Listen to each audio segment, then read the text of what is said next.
Hi, my name is Jeanine and I'm one of the community kitchen dietitians here today to teach you all about the Mediterranean diet.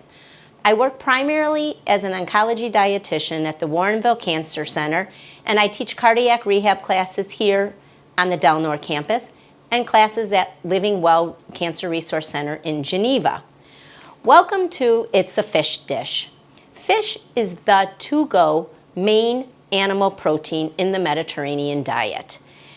I was very intimidated cooking fish when I was first married. I either overcooked it or I undercooked it. Therefore, we didn't have fish a lot. I knew cooking fish was going to be very important in our household because when I married my husband, I knew that there was a very strong family history of heart disease, and that if I wanted him around with me, I would need to learn to cook fish.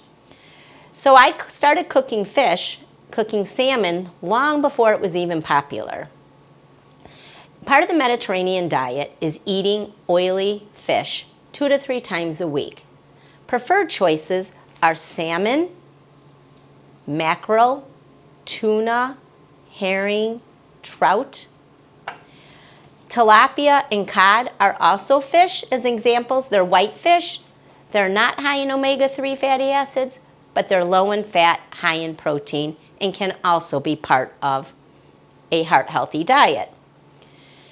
Omega-3 fatty acids, which is part of the salmon today, and the trout in the second recipe are very important as they can reduce heart disease when part of a diet and exercise program. They can also help with mood. They can help reduce cancer prevention. They can also help reduce inflammation in your diet and can help with brain health. So having omega-3 fatty acids are very important.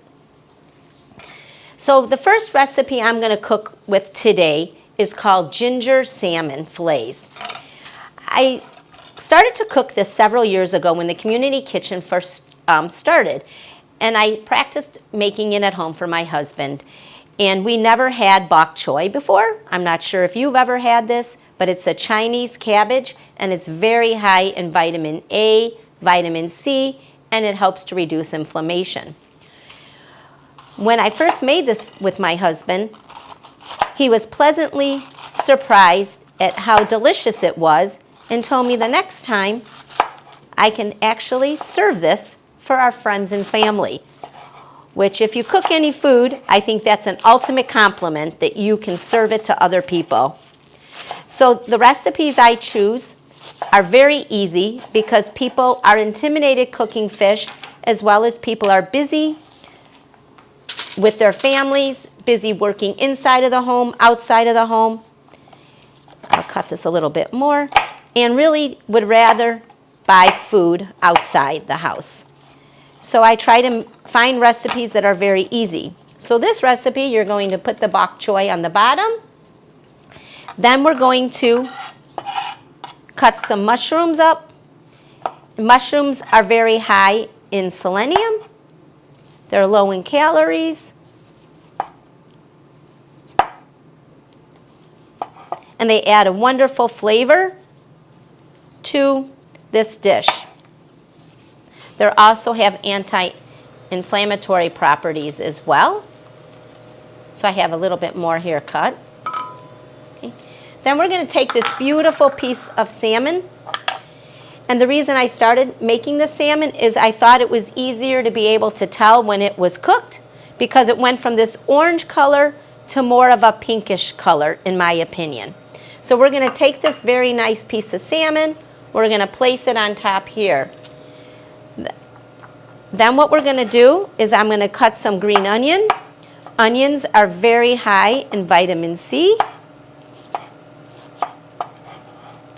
Adds a wonderful flavor.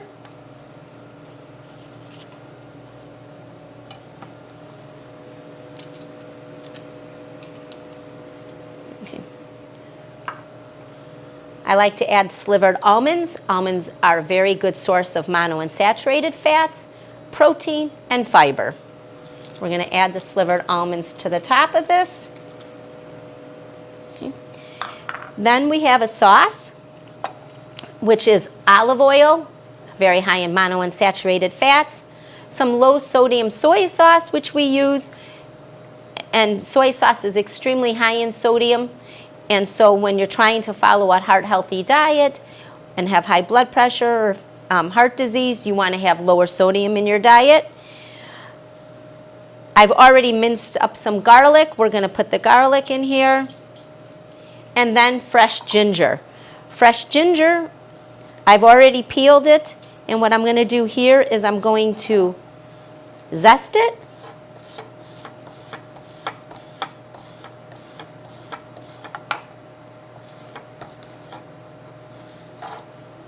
Okay. And then we're going to put it into here. And then I have some extra. Ginger is very good. It's anti-inflammatory. It also can help reduce heart disease. And it helps if you're ever nauseous from morning sickness, motion sickness, or going through any type of cancer treatment. With this, I'm going to pour it over this salmon. And then we're going to tin foil it, and I'm going to bake it in the oven.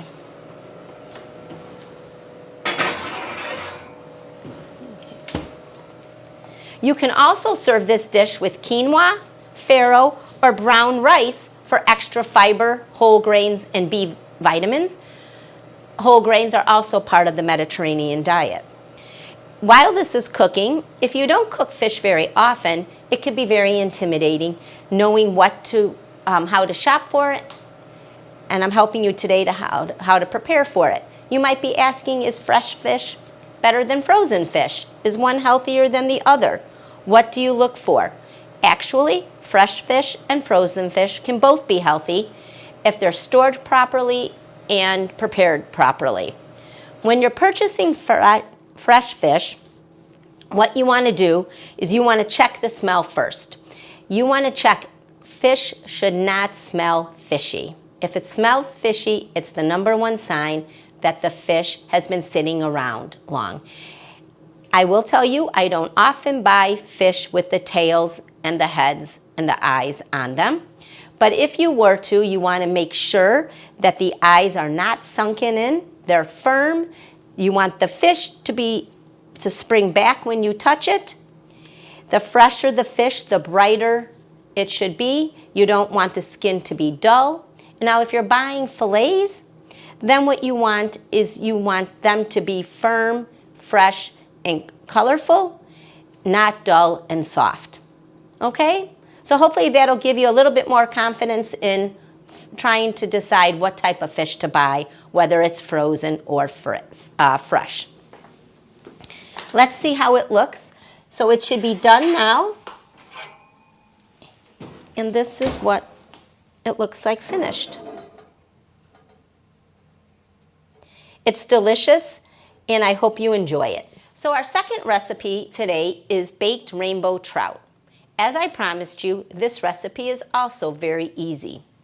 I've already preheated the oven to 425 degrees, and we're going to start out with asparagus. This recipe has zucchini, tomatoes, fresh lemon, zucchini, and thyme. I have already oiled the asparagus and salt and peppered them and cooked them for 5 minutes because asparagus take longer to cook. They're very high in vitamin A, vitamin C, vitamin K. They're antioxidants and they help to improve digestion. Zucchini is a vegetable that is low in calories. It's high in fiber. It's going to be delicious for our recipe. I'm going to take this and I'm going to put the zucchini in a bowl. Okay? The next ingredient is tomatoes. You can slice cherry tomatoes. Tomatoes are very high in vitamin C and lycopene. And a fun fact for you with lycopene is that lycopene can help prevent prostate cancer in men. The more processed it is, like stewed tomatoes, tomato sauce, tomato paste, actually the higher the lycopene is. So we're going to put this in the bowl. Then we're going to add a little bit of oil, some pepper,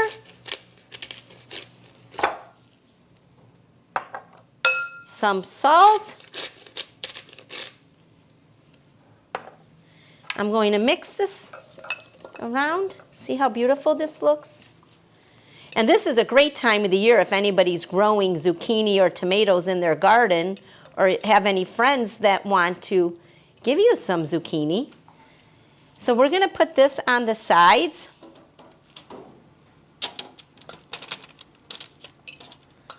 So since the asparagus is already cooked,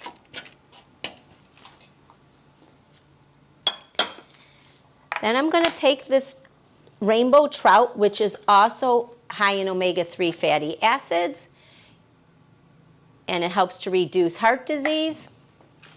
And we're going to place the trout in the middle of the pan.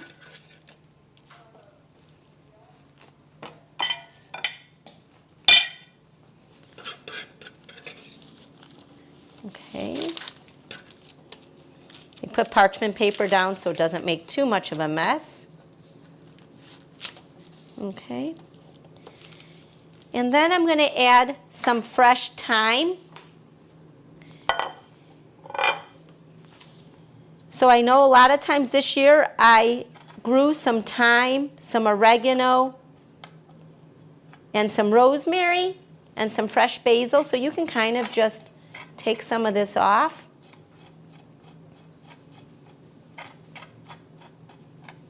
You can also purchase thyme, which is a little bit easier if you don't have a garden. If you don't want to use fresh herbs, you can use dried herbs, and you're just going to sprinkle it on top of the trout. And then we're going to zest a lemon. So when you're zesting a lemon, you want to make sure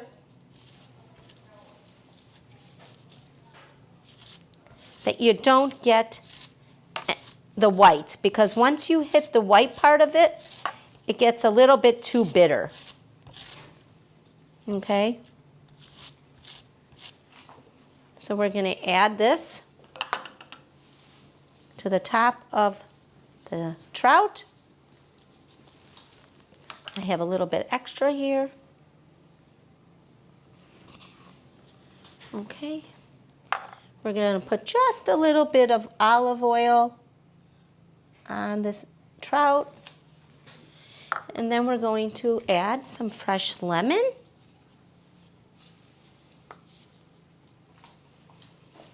I always like to use a little bit extra pepper. And then we're going to put it in the oven and let it cook for 425 degrees for about 15 minutes. While it's cooking, one of the things you want to try to remember as part of the Mediterranean diet is eating an abundance of fruits and vegetables. As you can see with the two recipes we made today, I tried to incorporate a lot of different vegetables and a lot of different color. The different colors are important because they all have different phytonutrients that can help with cancer prevention, heart disease, weight control, and diabetes. It can also help to lower blood pressure.